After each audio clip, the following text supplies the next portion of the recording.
You often talk about good shots, and you're comfortable with your guys taking shots as long as they're good shots.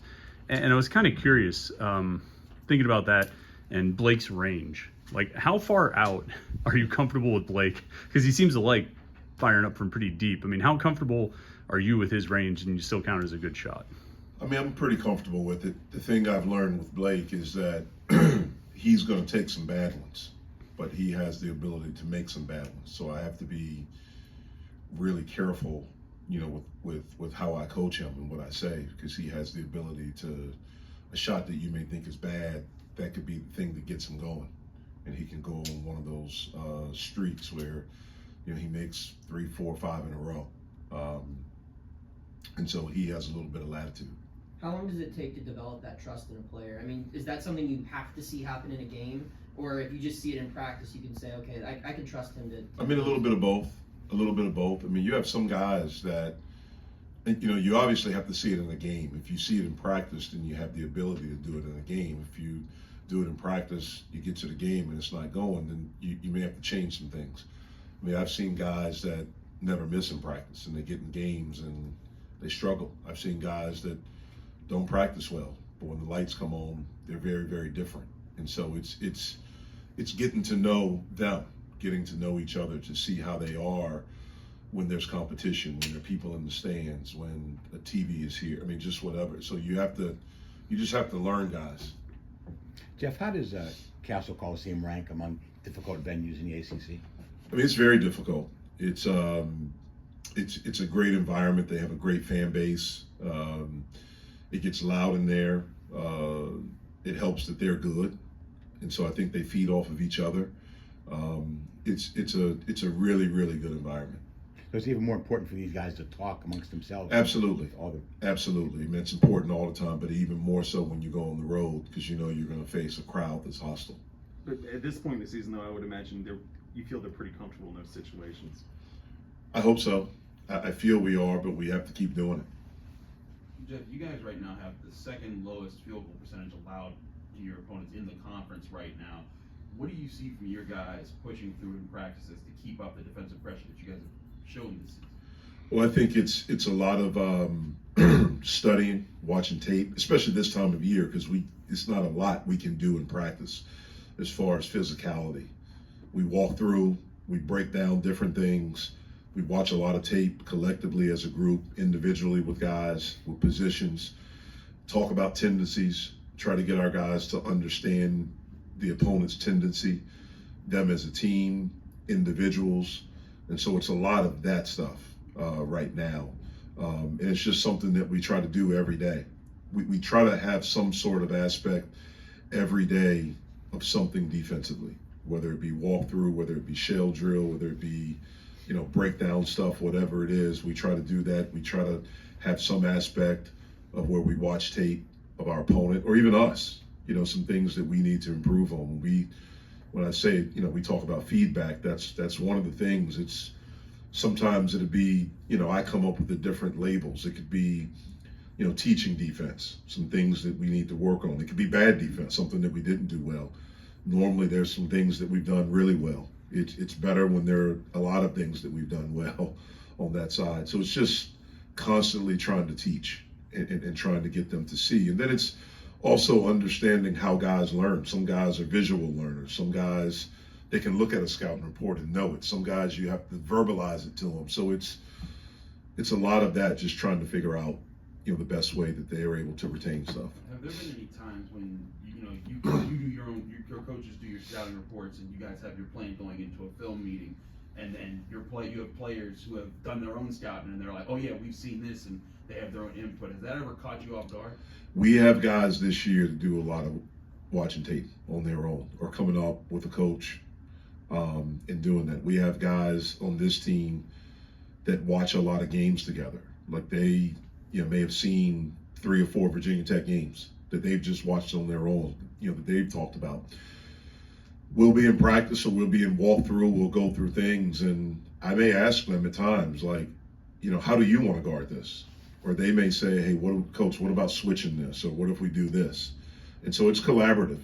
It is collaborative. I trust these guys. I think there's a maturity about them. There may be times in a game, in a timeout where, you know, they may say, hey, look, why don't we do this, defense or coach? You know, can we just switch this? Or can we play this a different way? And I trust them with that. I may not agree with them all the time and may not do it, but I welcome their input. Jeff, is that a new thing for you to do, or is it just maybe with select teams? It's been select teams. I mean, it's something that, you know, over time when you have teams or groups that you get to know them and you see that they can do it. You know, I've had that before. I don't know if I've had it as really since I've been here, but I've had teams where, you know, that definitely has happened. Jeff, throughout the course of a game, how much would you say you turn to your assistant coaches for maybe a different perspective or something different that they're seeing, and how much of that input does go into influence and a decision throughout the game? Yeah, I'd say a lot. I mean, I think they're really good. All of the coaches on our staff, I think they're really good, and I trust their input. They may see things that I don't see. You know, depending on whose scout it is, they probably watch more tape than me, and I watch a lot. Our video guy watches more than all of us, and so they have different insights. They have different things that they see. I may not agree with them all. I may not do them all, but I want to hear them. I'm a guy, I like to think out loud. I like to hear things because it may be something that triggers something that maybe, you know, I did see this in this game. I did see this team do this to them. And it may be something that triggers. So during a game, you see, I'm always turned like saying stuff. I'm just saying it out loud. It may be, you know, I know one of you guys asked me, it seems like I'm talking to Kyle a lot. I'm talking to all of them. Sometimes they don't all listen to me, but I'm talking to all of them, and I want input from all of them. In times that you might disagree with what one of your assistants might see versus what you see, whatever the situation is there some back and forth between, you know, what the next decision, what the next step is, and how to adjust? I mean, there's always. I mean, I just listen. You know, and sometimes I may say, you know, I don't want to do that, or I don't think that will be good for us, and then we go on. As the head coach, you're the ultimate decision maker. Everything falls on you. You know, when you're an assistant, you know, you can have a lot of suggestions, but as the head coach, I have to be the one that makes the final decision. So there is back and forth. Not as much as a game is going on and a timeout, dead ball situation and things like that, but a lot before a game is where, you know, we meet, we go over scouting, we talk, and so it's very collaborative. Complicated might be the wrong word, but when did basketball get so involved with videos and stats and metrics and all these detailed scouting reports? Was it like that when you were in high school, or, you know? It's like that at Duke. It definitely wasn't like that when I was in high school. When I played my 4 years at Duke, especially my first year, we were really good. And my last year, we were good. We didn't do a lot of walkthroughs, you know, because our thing was pressure. And I remember my freshman year going through a walkthrough, and we would walk through like half a play. And coach's thing was, okay, they're going to start it over here. If they're able to reverse it, then we're not playing good defense. Like you don't, you know, and so it's become more involved over the years. I think probably the NBA has a lot to do with that. A lot more scouting, a lot more video, a lot more staffs are bigger. There are more coaches, there are more people on staffs now. And so it definitely is more intricate. But at the end of the day, it comes down to the same thing. Can you defend the ball? Now, can you defend the ball screen? Can you get back in transition? Can you understand the strengths of the team and what they're trying to do? And do you have the ability to take some of those things away? It always comes down to that. Jeff, you've said numerous times about how good of a league you think the ACC is. How good of a league, sorry. Yeah, how deep it is. Other people, you know, are perceiving it to be a down year in the ACC. Why do you think people feel that way? And do you think it's kind of unfair that bias has kind of affected some teams getting rankings or certain things like that? I definitely think that it's unfair and it's not true what people say about our league or what's been said about our league. I think our league is really good. Now, some leagues that are really, and other leagues are really good. Some of them may only have 10 teams, where we have 15. But when you look at it, you know, we have a team that's in the top 10 in the country. We have two other teams that are in the top 25. We have a team that was preseason ranked number 1 and spent time at number 1. We have another team that was at one point in the top 5. We have another team that in Virginia Tech that at one point was a top 20 team. And so I think there's depth in our league. I think they're really good players. I think they're really good coaches. I'm not sure why. I don't understand the metrics. I don't pretend to understand how they equate and how they come up with all these numbers. I know when we went head to head, there's a challenge that we had against another really, really good league. If my math is correct, we came out on top. The ACC came out on top. So I don't really understand why. Perhaps some of it is that, the two programs in our league nationally known, aren't in the top 25 right now. So maybe there's a little bit of that. All I know is that every team in this league is really good. We're getting ready to play one on Saturday. And we respect every team in this league. What makes Virginia Tech good? They're older. They have a good core group of guys back. They're really good offensively. They have experience. They're well coached. It's a tough environment to play in down there. I think all of those things are why they're good. Virginia Tech moves the ball pretty well. I think they're top 40 in the country in assists per game. Is there a way for a defense to disrupt good ball movement or counter it? Well, it hasn't been a lot this year in playing them, especially there at Castle. I think they're a very I think one of the things that makes them so good is that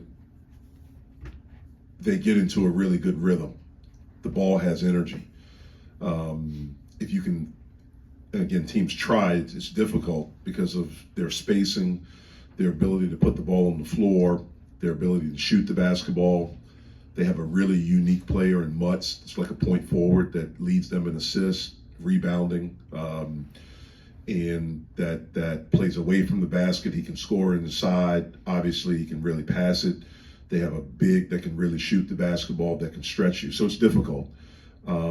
If you can try to disrupt their rhythm, that's what teams try. They haven't had a lot of success. Hopefully we can have some success in doing that. Jeff, you've talked several times about this group. These guys have kind of gotten over themselves. They've gotten past themselves to look at the team first. Does that mentality maybe help when you guys maybe aren't getting the recognition that some people think you deserve, that it doesn't bother them maybe as much because, they're sort of like, whatever, we care about March and not what the rankings are on February 12th? To be honest with you, I don't know what they think because I've never talked to them about it. All we've talked about is trying to get better each day. I'm pretty sure they probably feel a certain way about it because as a player, you always want to feel like you're respected. But that's not a conversation that I've had with them about what do you think about what other people think. The thing we've talked about since we've been together is just concentrate on us. Like what we can control? The thing that we can control is us. How hard we play, how together we are, how unselfish we are, understanding the scouting report, being able to try to execute a game plan, holding each other accountable. Those are the things. We can't worry about what the external world or the people that are in our sport or whoever's doing whatever thinks. We just focus on us, and we've been pretty good at that. Hopefully we can continue to be good at that. When you were a player, how much did you read the paper, check the polls, keep up on things? I didn't. I mean, once I got into this, and I don't know if it's because I grew up in it, my father was a coach, I learned not to really pay much attention to the outside world or to what people outside thought. It's more difficult now because when I was playing, there was no social media. The internet was brand new. No one really understood it. You had talk radio. I mean, you didn't even have message boards back then, and talk radio was just, coming, where it was pretty, big. I mean, my first year we were really good. We were ranked number 1 in the country for a good part of the season. My sophomore year, I was on the worst team probably ever at Duke. I'm glad I didn't listen to stuff then. My senior year at Duke, I got booed at Cameron. That was very difficult for me. I remember being at a home game, the next game after that, and I remember being out shooting before the game, and I looked up and my family's passing around a newspaper. There was an article in the state newspaper there, the News and Observer. There was a big picture of me and it said something, I think the headline was something like a fallen star. that was difficult for a guy that loved the program and was trying like heck to fight and to get this thing turned around. So I do have empathy for these young guys, but it's one of the reasons we try to talk to them about not listening to that stuff, not paying attention. Don't look at social media. Don't search your name. Don't do these things. But that probably falls on deaf ears because these young people are addicted to it. And so it's a completely different time now. But the thing that we've done a good job is staying present with each other and not allowing that to consume us. I know that the tournament's 3 weeks away, but do you talk at all about the double bye is a big deal in a tournament? Do you talk about let's get that double bye? We've not talked about it once. Mm-hmm. They may, Mm-hmm. but it's not something we've talked to them about. The only thing we've talked about is what's in front of us, the next step. And right now it's just Virginia Tech. That's it. Jeff, when the season started, or at the start of the season, do you set goals for the team? Do you set specific, like tangible, let's do this, let's do that? We just talk about trying to get better each day. We don't talk about number of wins or what we're trying to do. We just talk about trying to be the best versions of who we can be every day. And the only thing I've said to them really all year, I've done it since I've been here, it seems like it's resonated this year, is to really concentrate on being a very good teammate. Because if you can do that, then you're thinking of something and someone besides you. And normally when you do that, good stuff happens for you individually. The reason I ask is, there was 5 games left in the regular season. You guys, you have a chance to win the conference, a really good conference that I'm sure nobody outside of your room probably thought was possible back in October. So I didn't know if that was is that something that ever, is that something that ever comes up, like winning the conference? Again, I think they have talked about it. The guys have talked about it, but it's not something that we as a staff have talked about with them. We've just talked about, again, it's the broken record, but just what's in front of us. What can we control, and that's right now.